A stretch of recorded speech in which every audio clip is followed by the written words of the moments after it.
First up is going to be Rick Robinson from Arup. I've known Rick for a few years, and he led the smart cities work at IBM, and then he moved to Amy, and now he's leading the smart and connected cities work at Arup. So he's done lots of real practical projects out there delivering this stuff, so he now knows what it's like, but he's also always reflected on that, I think, in really interesting ways, and learnt lessons. And I point to his blog, which is called The Urban Technologist, where he kind of draws through some of the lessons from his practical experience. Thank you. So I'll just try and introduce a very broad view of smart cities. So I've been doing this around about 10 years or so, and have ended up in any number of arguments about what a smart city might be. And I've come to view it this way. It looks awfully simplistic, but actually it hides a lot of subtlety. Because we have to ask a question, really, what do we mean by better? And I think that really encapsulates everything that's important in this debate. So I'll spend a little bit of time looking at both sides. What do we mean by better, and what is technology doing?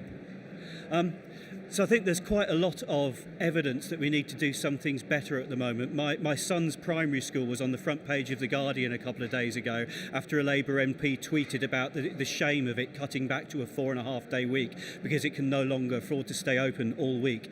We have huge challenges in our cities and communities.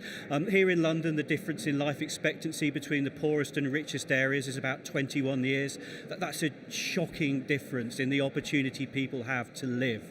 And every major city in the UK has a similar characteristic.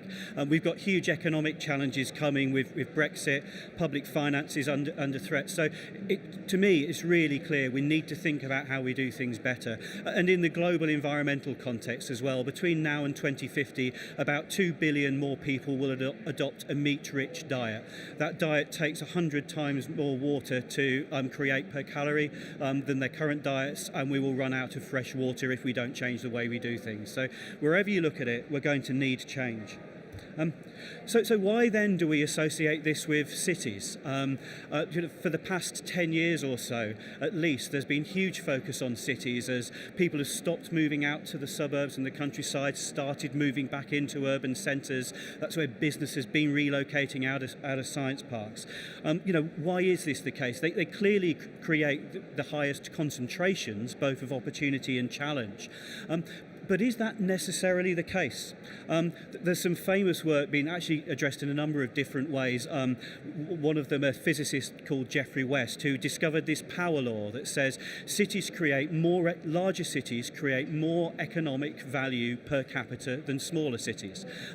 Actually discovered something else as well. He discovered they create every externality more efficiently. So they create crime more efficiently and pollution more efficiently too.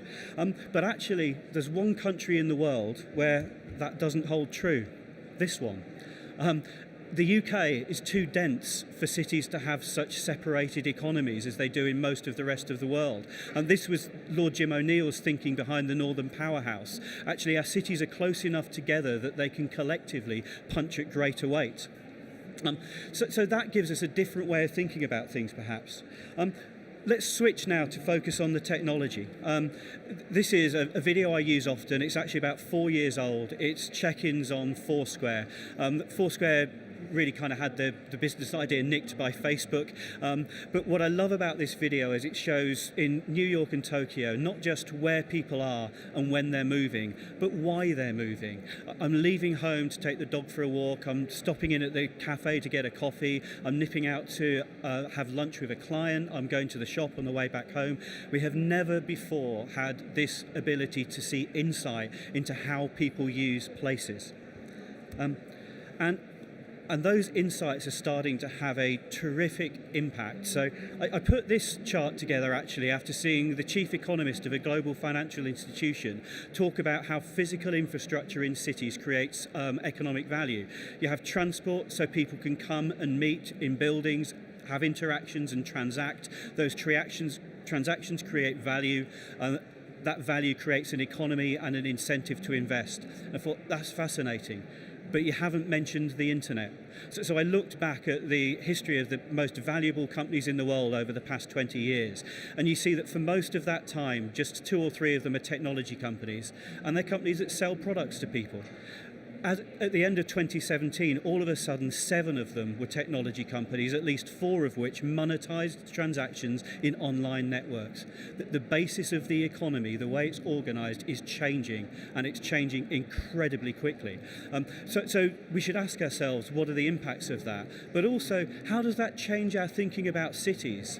If we have a new virtual infrastructure on which to transact, can we think differently about them and how big they should be, how they should be organised?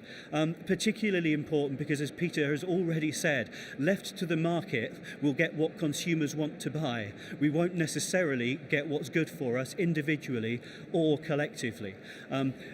I think there are great movements at the moment to embed the UN Sustainable Development Goals in things like planning frameworks and procurement policies. It's tremendously important we look at doing that, because they more accurately reflect what we say we want for ourselves than simply having business make a profit. Of course, business has to make a profit. There's no economy otherwise, but that's not the only thing that we want for ourselves. I'll also take an example from working with startups. I've been a non-exec director at Birmingham's Startup Incubator for many years. And this is a typical arrangement many startups have. You'll have a chief executive and a CFO located in a major global centre of finance because they need customers, they need to win investment.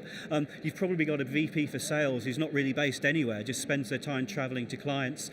Development lab in the Philippines, and I use as my example of a CTO, a chap that I worked with last year while I was commuting between Birmingham and London. He was dialing into our Google Hangouts from a yacht in the Maldives where he was using drones to survey coral reef degradation. And I thought, one of us has our work-life balance right. But we can do these things anywhere. And actually, when I talked to the Longbridge redevelopment in Birmingham many years ago, they were filling that place up with Chinese companies and Chinese investment, not by pointing to Birmingham City a couple of miles away, but by pointing to the Worcestershire countryside on the doorstep. It was a quality of life argument. And so when I think about what it is that we want from our cities, I think about some of these things and how can technology enable them. How can we think about new values, new interactions, different ways of doing things, different forms of economy as well. You know, a couple of the really significant things affecting us at the moment are, if we look at what's happening to retail, traditional shops failing everywhere, high streets that are dependent on those shops really struggling as well. I was in Chesterfield a year ago though, and the director of regeneration said, we haven't got a failing high street, we've got a thriving high street, but that's because less than half of it's retail and less than half of it's been retail for years. It's an experience economy. And so that for me is about the future, and you know, just some examples of what that might be. I grew up as a teenager in the 1980s, liking the then new form of music known as death metal. It had very few fans at the time. In a pre-internet world, the handful of people who made that music and the handful of people who liked listening to it couldn't connect with each other. So I never saw my favourite bands play live because they didn't know where to tour and sell tickets. Nowadays we crowdfund concerts online and artists use Spotify to figure out which town in Romania have I got the most fans in.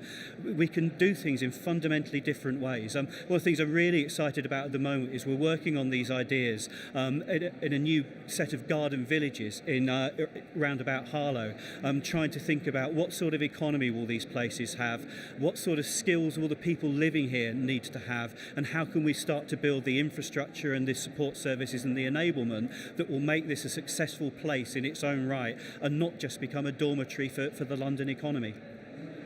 And just to touch finally on a few thoughts about what are the mechanisms that enable this before then trying to stick to my time and get to the next speaker. Peter mentioned I've moved around a few different companies. I've done that really to explore business models through which we can have an impact at scale. So I spent 3 years as Director of Technology at Amy. Amy are about a 2 billion turnover provider of public sector services and infrastructure services. If you use the Docklands Light Railway to get here, if you put litter in a bin in London, you've used an infrastructure that Amy maintain. If you use water in the northwest of England, same thing. So this is at scale. What I found at Amy Amy was wherever we had an outcome-based contract, we had an incentive to invest in technology and innovation to improve the impact of what we were doing. The photograph on the left there is a project called Connected Streetworks that Peter and I worked on a couple of years ago. It was all about joint works within Staffordshire. That photograph is 13 companies in one hole in the ground doing their work together. So we open the road, we put everything in that's needed, that's foreseeable, we close the road up again. But because our contract demanded we minimise social and economic and environmental impact of that, that's how the works were designed. Because all the data is really paid for by public money and taxes, the data was made openly available. It was used in service planning by staffs as an authority and gave them a different level of insight. It was made available as open data to drive innovation competitions amongst startups. So you begin with an outcome-based partnership, you end up with layer upon layer of value. Now, I don't want to trivialise this. You only have to Google public-private partnerships and you'll find all sorts of really serious challenges. It's terribly difficult to get right, but if we can get it right, it's very powerful. Process of digital master planning is the other one I've really seen have impact at scale. This is what we're doing for these garden villages. A development that takes place over the next 10 or 20 years and delivers thousands of homes, business space, retail space. It's going to make investors a lot of money in the long term. But it's only going to do so if it's a successful place. And in today's terms, in those timescales, a successful place has to be a digital place. How do we get that right? And that's a subject that really interests me. There's a few other models, but ultimately they all come down to different forms of public-private sector partnership and agreement and working together. New forms of business models, so social enterprise and responsible business are incredibly important as well. Open innovation, which is something we've helped London Borough of Sutton do. And I'm really excited about the potential for the academic world to have impact, because when we talk about trying to predict what's the impact and value of something over 10 to 20 years, when technology is changing so fast and when we have such complex challenges as social mobility and isolation to address, I think without real academic and multidisciplinary expertise, we won't get those things right. So I hope that gives you a sense of the tremendous breadth that we get exposed to in these ideas.